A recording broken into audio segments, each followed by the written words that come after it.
பார்த்துக் கொண்டிருக்கிறோம். வங்கக்கடலில் அடுத்த 24 மணி நேரத்தில் புதிய குறைந்த காற்றழுத்த தாழ்வு பகுதியானது உருவாகிறது. வங்கக்கடலில் உருவாகும் புதிய காற்றழுத்த தாழ்வு பகுதி அடுத்த 24 மணி நேரத்தில் காற்றழுத்த தாழ்வு மண்டலமாக வலுப்பெறும் எனவும் வானிலை ஆய்வு மையம் தெரிவித்திருக்கிறது. அண்மை செய்தியை பார்த்துக் கொண்டிருக்கிறோம். அடுத்த 24 மணி நேரத்தில் ஒரு புதிய குறைந்த காற்றழுத்த தாழ்வு பகுதியானது உருவாகவிருப்பதாக வானிலை ஆய்வு மையம் தகவலை தெரிவித்திருக்கிறது.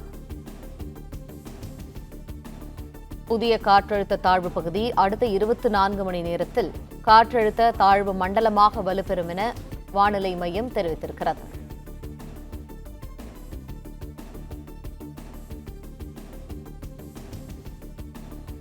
விரிவான தகவல்களை எமது செய்தியாளர் மாணிக்கம் வழங்க கேட்போம். மாணிக்கம், தகவல்கள். வங்கக்கடலில் அடுத்த 24 மணி நேரத்தில் ஒரு புதிய குறைந்த காற்றழுத்த தாழ்வு பகுதி உருவாவதற்கான வாய்ப்பு இருப்பதாக வானிலை ஆய்வு மையத்துடைய அறிவிப்பு தெரிவிக்கப்பட்டிருக்கிறது.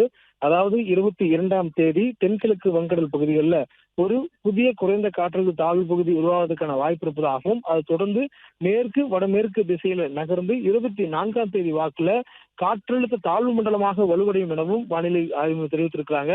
அதனைத் தொடர்ந்து 48 மணி நேரத்துல தமிழ்நாட்டினுடைய அருகே இருக்கக்கூடிய கடலோர பகுதியா இருக்கக்கூடிய தென்மேற்கு வங்கக்கடல் பகுதிகளில் 26ஆம் தேதி வாக்குல அது மேலும் வலுவடையக்கூடிய ஒரு சாதகமான சூழல் இருப்பதாக சொல்லப்பட்டிருக்கிறது. அதாவது புயலுக்கு முந்தைய நிலையான ஆழ்ந்த காற்றழுத்த தாழ்வு மண்டலம் என்ற நிலையையும் அது வெட்டுவதற்கான வாய்ப்பு இருப்பதாக வானிலை ஆய்வு மையத்துடைய அறிவிப்புல சொல்லப்பட்டிருக்கிறது.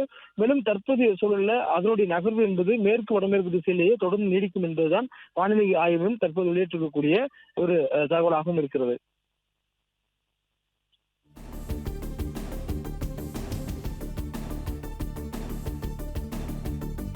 நன்றி மாணிக்கம், விரிவான தகவல்களுக்கு.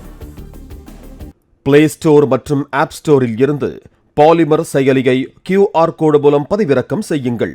செய்திகளை உடனுக்குடன் பெறுங்கள்.